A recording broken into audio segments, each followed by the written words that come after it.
Yo, what up guys, I'm Sammy and welcome back to the Soul Drop, and this is my performance review of the Anta Zap 3. So of course this is Donte Divincenzo's third signature shoe with Anta. If you guys didn't know, Anta is a Chinese company, and they sign people like Kyrie Irving, Gordon Hayward, Klay Thompson, you know. And Donte's shoe line actually has been pretty dang nice, although he's only had 3 shoes. The first one was really nice, the 2 was pretty dang solid, and the 3, of course, we'll see about how the performance is in this video today. So as far as the price goes, I did get this shoe over at Kick's Own, and it retails for around 130 to 135 bucks.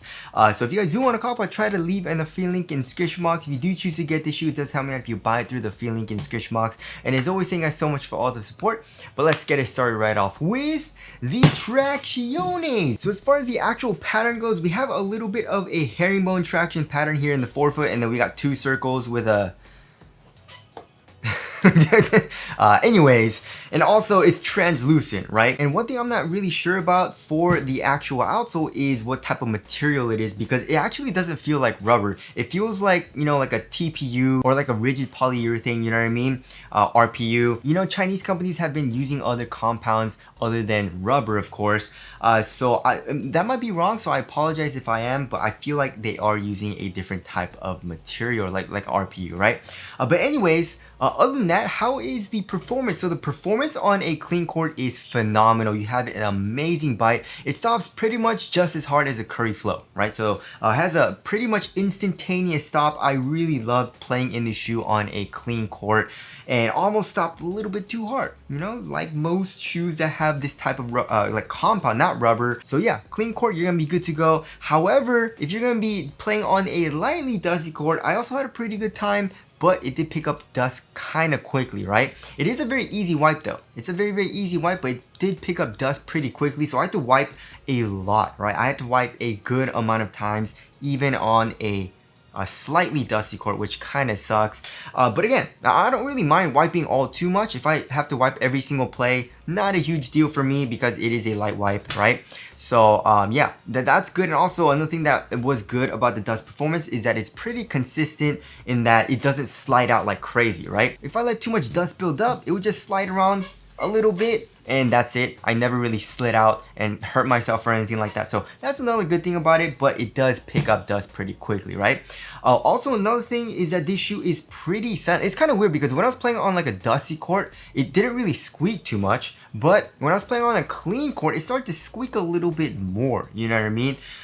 Which usually that's the case for most shoes, but shoes also, when I wipe, have a really nice squeak, you know, when a shoe is squeaky on a dusty court, right? But with this shoe, when I was even playing on a slightly dusty court, like never had a squeak, right? So yeah, of course, squeak has nothing to do with performance, but if you like to have a nice loud squeak, the Zap 3 has pretty much 0 squeak. And also, if you're going to be playing on a super dusty court to a moderately dusty court, this probably isn't the best option because, again, it picks up dust really, really fast. And I had to wipe so often, right? So often when I was playing on a really dirty court, like the 24-hour fitness court. So when that was the case, and I was just sliding around all over the place and never really got a really good stop, it was kind of annoying, you know what I mean? I didn't really want to play in the shoe that much, you know? So that kind of is a bummer because usually this type of compound has a really nice bite, really good traction overall for dusty courts as well, but in the Zap 3 that is definitely not the case. And as far as the durability goes, however, durability seems like it'll be very good though. You know, the actual grooves, like whatever material they're using is really stiff, right? It's a hard material, but also the grooves are thick and deep, so you should be fine on the outdoor court. So there is the traction there, a little bit of a disappointment, but I had a very good time when I was playing on a clean court.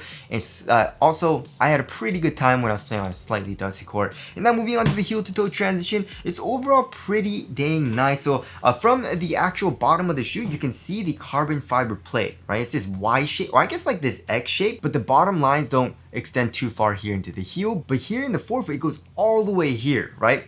So yeah, as far as the heel goes, it feels extremely smooth. Surprisingly, even though it is very, very caged, the cage is really soft, right? So it still allows for a good amount of compression. You got a nice curve shape. So doing heel strikes, heel dominant strides, it feels really smooth here in the heel. And then coming here into the forefoot, same thing, very, very nice curve shape as well. So just from the shape, it feels smooth, but also we do have a nice bit of flex. It's not super easy to flex, right? You definitely need to put a little bit of, force into it, but it's not like super duper springy, you know what I mean? Like for example, comparing it to like the GT Cut 3 or the WOW 11, shoes with a full length carbon fiber plate, this doesn't really feel as springy as those or as explosive, but it still has a nice kind of like little springiness to it, comparing it to guard shoes like the Sabrina 2, Sabrina 3, Jaw 2, you know what I mean? The Luka 4s, where they're just more really like flexible. So it's a little bit more like in between that, you know what I mean? So yeah, going out of your first step, it does feel a little bit explosive, a little bit springy, but not super springy, and it has a very smooth heel to toe transition. However, when I was doing hard heel strikes, I guess segueing into the cushion, it wasn't the best, right? So they are using A-Shock Pro Foam. It says A-Shock Pro Foam here, but I was checking a lot of different websites and they all said something different, right? So one definitive thing, however, is that it literally says A-Shock Pro Foam here on the bottom. So it's probably using full-length A-Shock Pro Foam. I apologize if I'm incorrect, but however, I'll just tell you guys how it feels, right? And the core feel is actually pretty good. I wouldn't say it's the best core feel that you can get, you know what I mean? It's a little bit higher up off the ground than like the Sabrina 2, Sabrina 3, Jaw 2, I was testing those shoes while I was testing the Zap 3 as well, but it still has really good core feel though. I'm not saying it's terrible, it has way better core feel than like the Jaw 3s, however, you know what I mean? So yeah, you still have good core feel. However, the impact protection definitely isn't the best. And I feel like Anta just shouldn't use A-Shock Pro Foam because, with the Shockwave 7 as well, I experienced the same exact thing. You know what I mean? The cushion is a little bit too soft. And the cushion is really thick in that shoe. It's super thick. It's very, very soft, super comfortable, especially for the underfoot cushion. However, because it's so soft, my foot would, bottom out the cushion, and especially during heel strikes, it would hurt my heel a lot, right? And now it would hurt here in the Zap 3 as well, but I would actually say it's a little bit better for some reason than the Shockwave 7 though. I don't know why, because the core feel is better in this shoe. But my foot didn't hurt as much as the Shockwave 7, but it still hurt a little bit on the hard heel strikes. And also when I was kind of like running down the court, doing heel dominant strides, doing like a fast break or something like that, it still hurt a little bit as well here in the heel, which kind of sucks, right? Forefoot actually didn't hurt too much though. I would say it's adequate. It's pretty good. It's definitely not the best, of course. It's not like super well cushioned, but it's still like not that bad here in the forefoot. It's just I had a problem here in the heel. Also, like I said, this cage is also kind of exposed, right? We can see these kind of like triangle shapes. It almost looks like teeth to me. Not the biggest fan of how it looks, but again, it's a very soft cage and allows for a good amount of compression here in the heel, which I also do like. But one thing that I really like about the shoe is the step-in comfort and underfoot cushion, right? So right when I put on the shoe, I can feel just how soft this cushion is, right? So for the actual insole, the insole is all right, you know what I mean? It has a little bit more of like a elastic foam insole type of feel. It's instead of like a really soft foamy insole, you know what I mean? But either way, underneath that, however, we do have a soft mesh strobo board. It's a really like kind of fine screen mesh material, right? But even just feeling it with my finger, dude, is just so freaking soft, right? So yeah, I'm just average weight, and literally right when I put the shoe on, step-in comfort is super duper soft in the heel, forefoot, midfoot, the entire footbed. Very, very comfortable, very soft, but it's not a super thick foam because the core feels pretty good. So it's just like a really subtle softness, you know what I mean? And then once I got going, it actually got a little bit softer, not super bouncy, however. So that felt really nice and comfortable as well. But again, the impact protection just isn't the best, right? So that is a little bit of a bummer, you know what I mean? So there is a cushioning setup there. Moving on to the upper. The upper is actually pretty nice for the quality. And if you want a very minimal feeling material and a very, very soft material as well, this is a great option, right? Look at how easily it gives, you know what I mean? But also it feels pretty nice in quality and a lot better for support than a lot of other shoes, you know, like the Luka 4s, you know, the Sabrina 2s are a little bit softer than this as well. This feels a little bit more sturdy, just a tiny bit though, just a tiny bit. It's still a really soft, minimal, kind of like guard shoe feel, you know what I mean? And then we also do have a little bit of fuse as well going here on the lateral and medial sides, not at the tip of the toe though, right?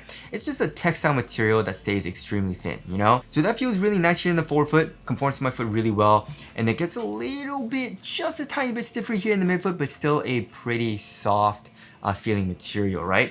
And then for the actual tongue, pretty much, you know, zero padding, very, very minimal padding. And it's also a half booty construction tongue, giving you a better overall one-to-one fit. And we do have a nice bit of kind of like ventilation holes on the bottom of the tongue as well, you know, so that does improve the ventilation.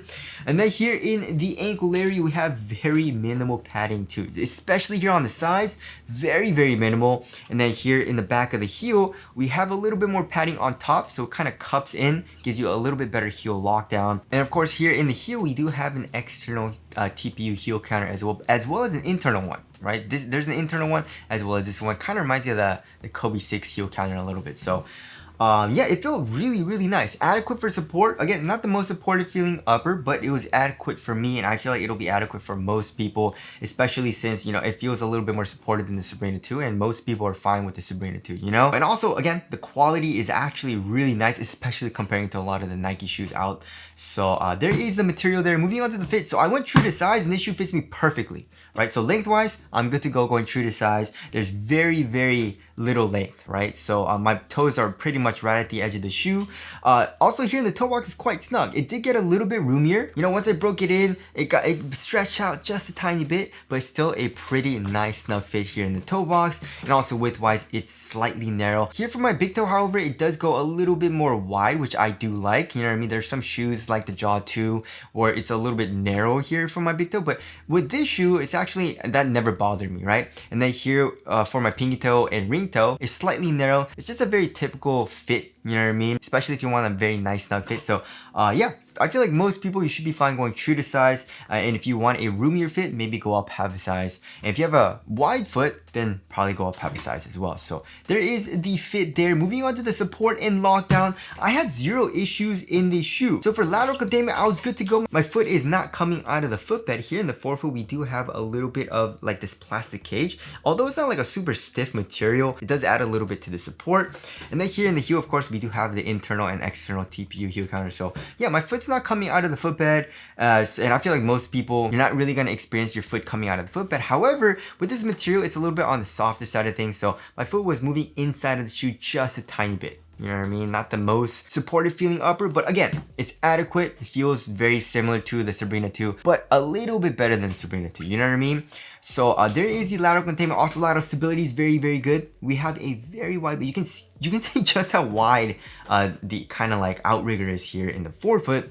So that feels really nice. And also the torsion support is okay in the shoe, which is kind of weird because we do have a carbon fiber plate. So I thought it was gonna be a little bit stiffer for the torsion support, but it's actually not, you know what I mean? I would say it's better than, you know, like the Sabrina 2, Jaw 2, Luka 4, where it's very, very flexible, but the Zap 3 still has a pretty flexible feel for the overall shoe as well.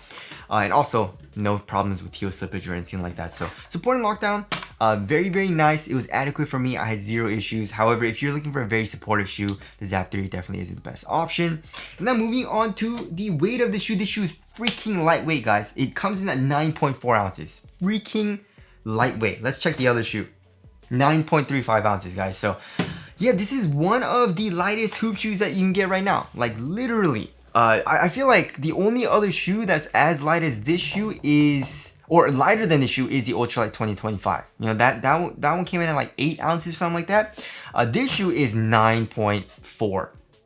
Just I feel like it's top 2 or even top 3. I might be forgetting another shoe, but yeah, it's gotta be like top 3, maybe top 5 lightest hoop shoes that you can get right now. It's extremely lightweight. And that's one thing that I really liked about this shoe. You know what I mean? Extremely lightweight, very, very responsive when I was playing on a clean court because the traction is good. Not on a dusty court, however. But One thing that did bother me is the impact protection here in the heel, which kind of sucks, you know what I mean? But core feels pretty dang good. Underfoot cushion is very comfortable. The upper is just so minimal, so thin. So I did feel quick when I was playing it. It's just my foot hurt a little bit, you know? And definitely had a more like a flexible, nimble, guard-like, ninja-like feel to it a little bit more, you know what I mean? As opposed to something like, you know, the Harden Volume 9 or the AE1, which are way stiffer in feels. So, yeah, there is the weight there. Moving on to the ventilation. Ventilation is really good. You know, it's really, really hot nowadays. I don't know why. You know, the end of summers was way hotter than, like, the middle of the summer for me out here in California. But either way, my foot was never really hot in the shoe. You know, airflow is okay. You know what I mean? Like through this material, not the best for airflow, but it's just such a thin material that it didn't really keep in heat, and my feet wasn't super hot in this shoe. So ventilation is good. And moving on to the aesthetics, I feel like it's okay. Still not my favorite, especially here for this cage. You know what I mean? Also the colorways that are out, not the best in my personal opinion. So tell us what you guys think of the aesthetics down in the comment section below. So wrapping things up, it's not my favorite, you know what I mean? Like it's definitely a shoe that feels like it's a Chinese company shoe. It has that Chinese company shoe feel, you know what I mean? Like the Liren 5, the Liren 5 V2, the Wild 10 Low, you know what I mean? It has that really minimal guard-like shoe feel, which I think is really nice. However, there are some things that are a little bit worse than, let's say, like the Liren 5 V2. You know what I mean? That is like the impact protection. You know, also the traction is not as good, especially on dust performance. And that's about it. You know, and those two things were kind of annoying. And again, it is a solid performer, but those two things made this shoe not be my favorite. You know, it's definitely not my favorite hoop shoe, which is a little bit of a bummer because I really wanted to like the shoe, especially because of how lightweight it is, you know what I mean? So yeah, if you're a guard, you can definitely make this work. Also, as far as the price goes, it's pretty dang good. If you're a bigger dude, definitely not the best option. But yeah, again, like I said, Wild 10 Low is a better option. The Liren 5, the Liren 5 V2 is a better option in my personal opinion as well. So yeah, that about concludes my performance review of the Anta Zap 3. Again, if you guys do want to cop, I try to leave in the feed link in the description box, but that's it. Thank you guys for watching, and I'll see you guys in the next one.